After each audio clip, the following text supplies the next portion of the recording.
Greetings, travelers. This one is known as Cykycrayss, Leroy-san.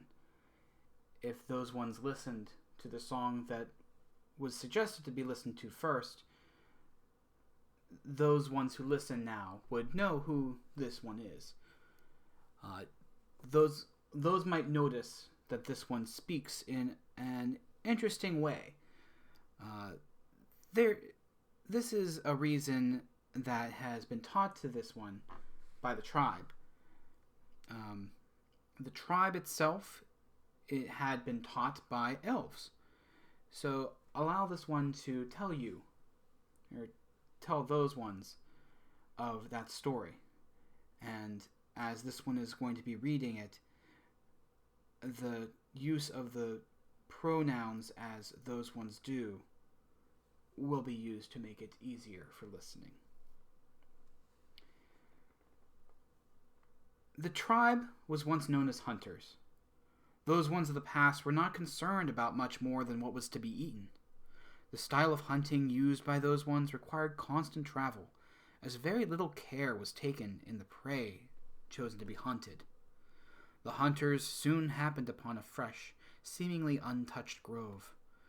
Before the hunters was a gorgeous 10-point buck, healthy, strong, meaty. The kobold hunters moved in to attack. Those with the spears surrounded their prey, ready to allow the archers to fire upon the target.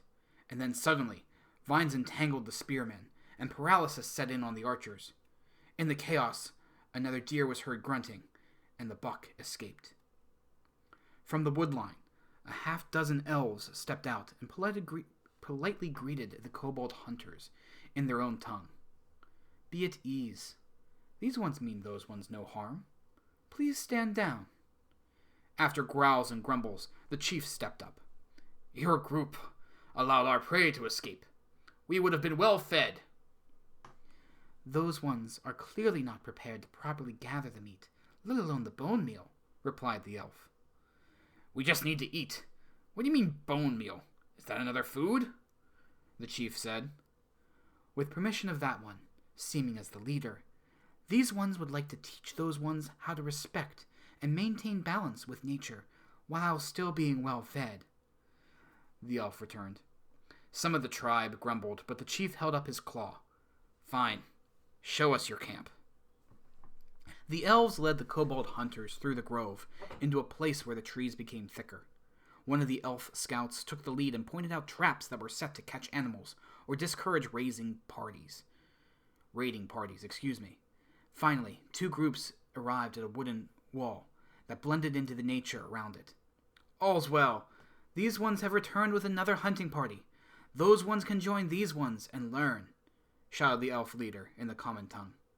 The gate was open to a city made of stone and wood. The elves showed the curious kobolds around the city. There were gardens growing restorative herbs, a full farm growing berry bushes and wheat, an orchard growing fruits, and a river passed through the town running a mill that crushed bones and wheat while allowing fishing. There was a hut for tanning leather and preparing hides, and another for curing and smoking meat. Kobolds have never seen so much food in one place. "Good camp, Slickskin. Show us how to do this," the chief demanded. "Gladly," returned the elf. Over the rotations, the kobold learned about respecting nature and the common tongue.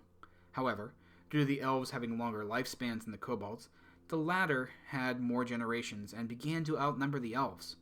Respecting their elders, younger kobolds decided to go out and share what they had learned with others, starting with their own tribes. The grandmother of this one became the matriarch of the tribe. After becoming of age, this one's mother, Quinn, began traveling to nearby kobold tribes to share experience as a nature warden. This one can't always visit the mother, as half kobolds are seen as abominations by less enlightened tribes.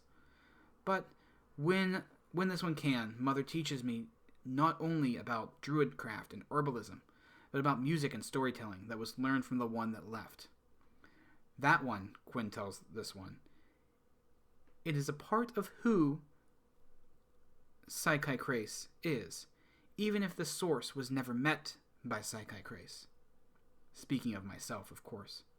So the lesson here will be spoken in rhyme. We learn from traditions from those who came before. Whether or not they were met, we pass on their lore. Respect your past, but be a person of your own, and learn from others' traditions, lest you die alone. Another story, for those ones who listen, is a story that this one wrote for the Hallows Eve. So, a spooky story this one actually heard and rewrote for those who would listen. The Tale of the Scaleless Snake. Young Brizek was growing faster than his mother could track. In kobold tribes, age is tracked by the number of moltings as well as the solar cycles. Mother? Brizek asked, what if my scales do not grow back? Will I ever shed my last? Worry not, son, Mother said gently. So long as you are honest and caring, your years will end before your moltings do. As Brizek grew up, he became less fearful, more headstrong. He broke the mother's vase and blamed a squirrel. He took sweets from his younger sister when she wasn't looking. He skipped lessons and threw rocks at finches. One morning, Brizek was washing his face, and a scale fell off. Ah, I'm molting again. Soon I will have new, beautiful scales, he thought.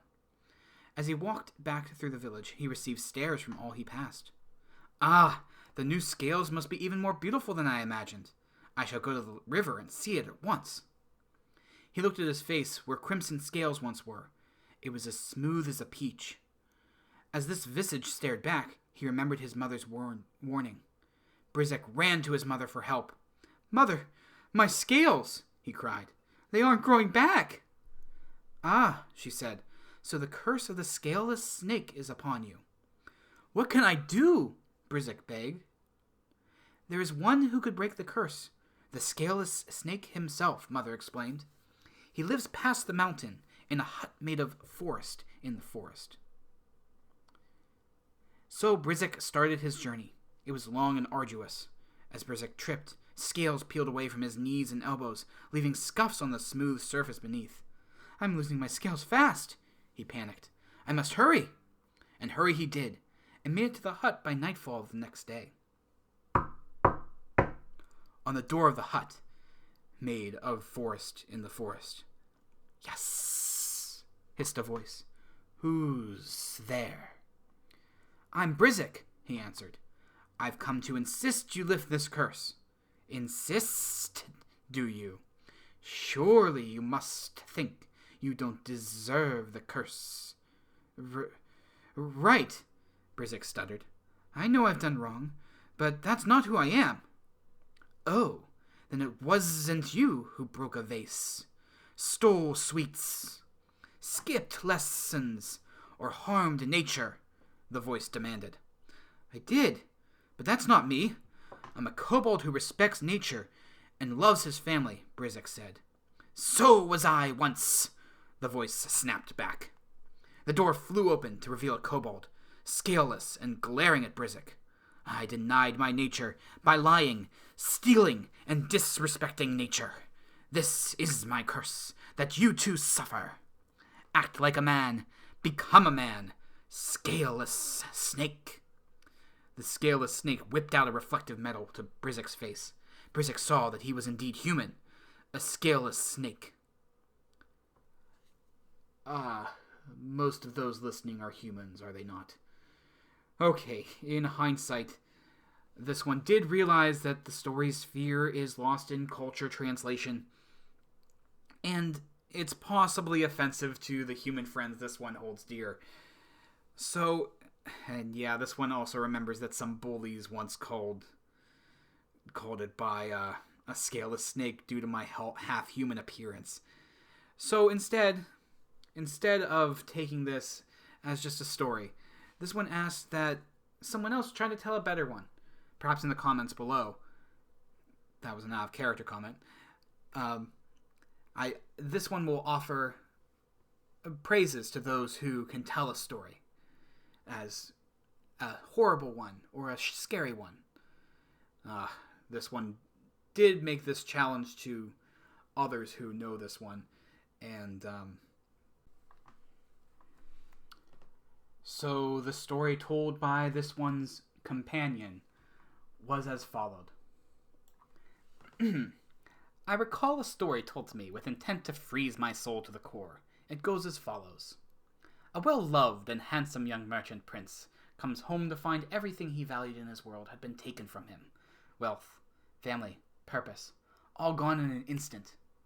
Finding himself the victim of failings intrinsic to inherited nobility, he sees no recourse but to leave in search of vengeance and better situation. Along the way he stumbles into others seeking fortune or self-betterment. One night, with no provocation or warning, a silent hooded figure approached. Rasping forth from his frog-like throat came these words of terror. Are these ones going in this one's direction? Clearly, this one's companion, Raylick, meant to make a joke at this one Cyke's expense, though it was humorous, if not horrible. The last few stories this one is going to tell are about the gathers attended by this one. Out of character, I NPC for events and I play on others. So these are some that I have attended or not attended. Back as Cyke. So this one wants to share some of those gathers so that if any of those ones should ever want to join and attend these, perhaps they would be so inspired to do so. The first gather. The gather began, as all do, a meeting of friends, both old and new. Drawn together they all were for many reasons. Some came to seek justice, others to restore balance, and still more to reconvene with family. Beyond the walls of the tavern, danger existed in many forms, but not always as dangerous to the adventurers gathered. This story has two threads, the dangers to all and the dangers to some. Before speaking of what was caused, one must recognize the importance of natural cycles. The gather occurred on the time of the new moon, nigh to the fall solstice, an important time for those who practice religions of Ray Sol and Ray Loon. But the time in between the night and the day was not beholden to either, and those who named their order by that time, twilight, wished to abolish and destroy both forms of religious practice. Thankfully, by day's end, the dutiful adventurers protected the innocent practitioners of each faith by abolishing the order's means to destroy and allowing worship in peace. Unnatural though it may be, Elysia finds itself in a new land, with new rules and new rulers. The family that is of Elysian birth convened together with the help of one who called themselves no one of consequence, in order to welcome she who is precious into the family once more. Those who do not know Precious should know that she is a young dragon that helped us as our entire continent was transplanted into this new world. As a family, Elysians may yet hope to stand against the threats on our borders, but that is not this one's story to tell. To restore balance was what gathered adventurers together. In their efforts, powers were tested and wit was stretched. Ley lines of chaos, order, life, and death were used to do things that upset balance. Unchecked chaos allowed hags to gain more power through unspeakable means. Unchecked order attracted beings of chaos and required the attention of one beyond reach. Unchecked life led to a tortuous inability to move on to the next life. Unchecked death destroyed crops and perverted a magical being of life and flame known as a phoenix. Through their efforts, and with the help of new allies made, adventurers destroyed devices upsetting the balance, but were yet unable to track the innovator, who sought only to learn. Or so he says. Some ships passed in the night, and some in the day. The gather ended, as this one will say in rhyme, with not a goodbye, but a see you next time. The next gather was not attended directly by this one, though this one heard stories of it. The gather began, as all do, a meeting of friends, both old and new. Some spirits were there, of the past. They sought help with their task last. All bore witness to an important event, as by the council, 3 avatars were sent. Death is something that is inevitable, but this gatherer was surrounded by it. To die and to fall short of a life's goal or unable to find a loved one is terrifying. What more could have been done with one more year, one more month, day, hour, or even minute? Adventurers do not always come back. What became of those? Fortunately, one can hope to have the help of a brave adventurer in the future, like those at the Gather. Many adventurers took up mantles of spirit speakers, bonding to wandering spirits who needed their help from the living in order to complete the tasks left unfinished. Thanks to the work of many, they moved on to cross into the beyond. This one, who shares the story, only shares what is known by speaking with those who spoke with this one. Humbly, this one requests that those ones could share their tales as well, and add to the spoken word stories that this one shares with the tribe. Regarding the major event of the Gather, those present bore witness to Precious's answer to the Dragon Council. In this land, each nation is ruled by a dragon, and as Precious being our representative dragon, she was asked by the council to make a decision.